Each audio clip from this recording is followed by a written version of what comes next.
on CBS. It's wild card weekend, and it continues with a 7-2 matchup. The 7-seed Pittsburgh Steelers, winners of their last 3 to make it into the postseason, against the AFC East champion Buffalo Bills, the 2 seed. A Steeler win would send them to Baltimore next Sunday night. Meanwhile, if the Bills hold serve here, they would host last year's Super Bowl champions, the Kansas City Chiefs, here next Sunday night. Hello, friends. Jim Nance, Tony Romo, Tracy Wolfson, Jay Feely.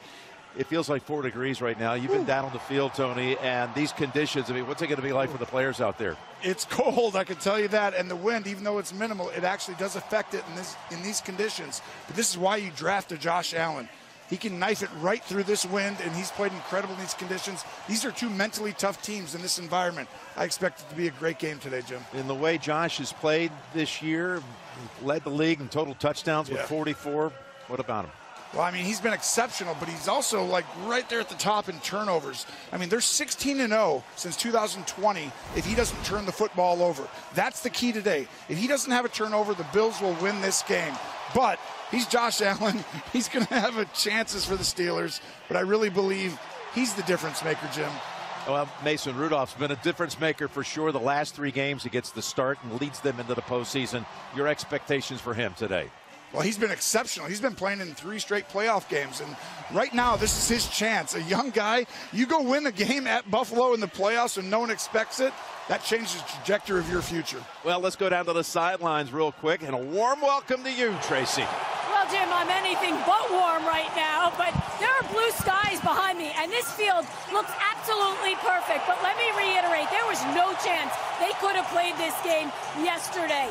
About 3 feet of snow dumped here at Orchard Park till 4 a.m. today, making it extremely difficult for anyone to come in and be able to clear this stadium. Now, the field is clear, but the seats still have a ton of snow on it. So we're expecting some snowball fights today. How all of these conditions, how the weather, how the schedule changes affect these 2 teams remains to be seen. Well, we're just minutes away. Thank you, Tracy. And these diehards, they've come out in full force. Has kicked to Jay Feely, who knows that the kicking part of this today could be very important in these gusty conditions, Jay. For sure, Jim. And you know that the cold and the wind is certainly going to have an impact. So the #1 priority for both special teams units is ball security.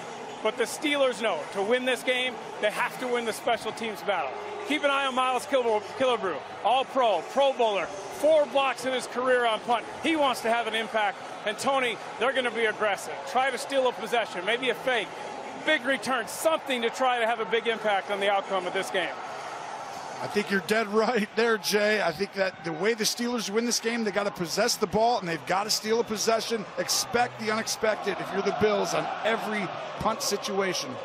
Well, the Bills defer here at the top. Pittsburgh was 10th in the conference before they went on that 3-game win streak, and Buffalo was 11th in the conference when it came out of its bye at the beginning of December and vaulted all the way to the 2 with its division-winning performance at Miami last week. So here we go. Bass getting it started on a line drive boot. It's fielded at the 10-yard line, and Warren's going to take it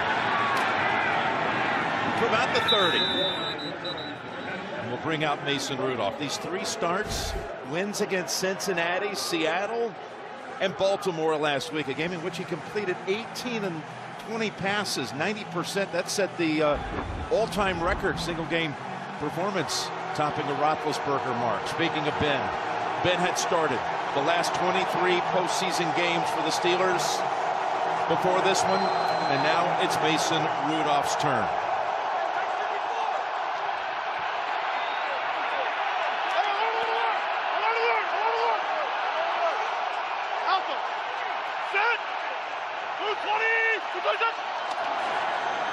Toss to Harris, and Najee gets hit low and is stopped after a gain of 2. You watched Mason Rudolph during the warm-ups. What did you see?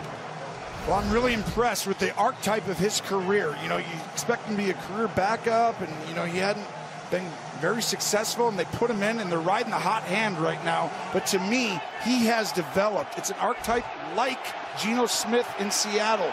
He is for real, Jim. He's led the NFL the last 3 weeks in multiple categories, and this will be the biggest test of his career today. He's got a 2nd and 8. They've already brought in Warren for Harris. Gonna fake it and then give it to him on the screen. Look at them go. What a nice run and cut by Warren to get out near the 50-yard line. This is exactly what you need to do if you're the Pittsburgh Steelers. Go ahead and run this right here. It's a play-action fake to make you think we're going to throw it downfield, and it eases the quarterback.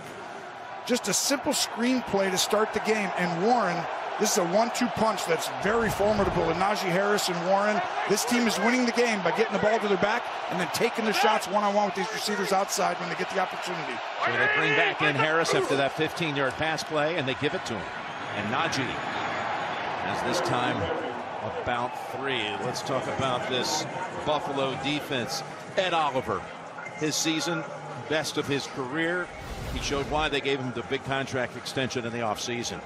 Well, he had his career high in sacks this season, 9.5, and boy, he leaps out on the tape when you watch it. Very aggressive, very quick off the ball, very disruptive, but I think the key is him and Jones. You see 92 right next to him. He came back the last couple of weeks. They have been dominant when those two are in there, and you have to have it in a game like this where it's going to be one in the trenches. It's another 2nd and 8, and Rudolph from the pocket has the ball deflected at the line. Now, this is not abnormal. This team has basically led the NFL in batted passes, and you see another one here. Bernard got it this time. Yep. They do a great job when they rush, Jim, of keeping their eyes on the quarterback. If you can't get by the O-lineman, you watch the quarterback's eyes and you put that hand up. So Warren comes in for Harris. They send him wide to the right. He's going to motion back into the backfield. Pickens at the top. Dangerous deep threat. 3rd and 8. Rudolph goes down the way, and it's over the head of Freiermuth. So they pick up a 1st down, and that's it. And they played man coverage. Underneath coverage, we call it 2-man, where you have safety help over the top. So the out-breaking route was the right place to go with the ball. But these conditions, going the direction that the Steelers are going, it's going to make these throws look a little bit off, and that's why I talked about Josh Allen being able to separate. Harvin to punt to Deontay Hardy. And what a role he played in that win last week that helped get them this home game and a division title for a 4th consecutive year. Here's the punt. A short one, and fielded with a fair catch at about the 20 by Hardy, who took it 96 yards for a touchdown against Miami last week, a Bills record. And we'll see Josh in